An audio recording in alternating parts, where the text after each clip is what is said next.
Your angels and guides are going to communicate with you in a way that connects you through your psychic abilities to them. So if you are a clairaudient where you hear a lot of things, they're going to be most likely going to be sending you verbal information. If you're clairvoyant where you see things, they're going to be sending you symbols, signs, like little play videos. They may even communicate with you through your dreams or your daydreams. That's a visual way of sending that message.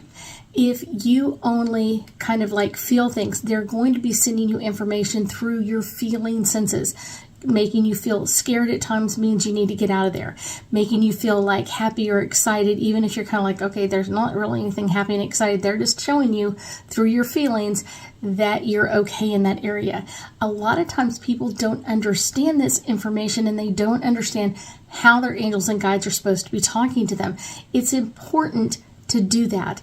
Now, a lot of times as well, people really think about like their psychic abilities as kind of like that's kind of like left out of the side. I want to communicate with them through this.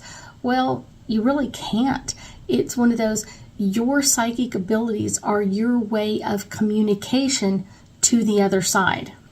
Now, most people don't just have one gift and ability that's really, really strong. They usually have a couple of them. So whatever your strongest gift and ability is, that's the one that they're going to communicate with you. Talking to your angels and guides should be talking like you're talking to your best friend, because really they are your best friend in a lot of different ways. They are your best friend. They are going to want to tell you about, this is coming up, or this is something you should be aware of, or this is what you should be thinking about next. All of that information is what they're going to be telling you about what's coming up. And one of the things is, it's one of those, whenever they communicate with you, they're going to communicate in a way that you like.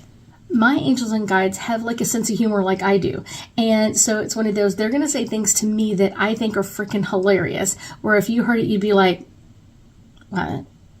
Because they're not your angels and guides. My angels and guides have the same sense of humor that I do, or they talk to me through my sense of humor.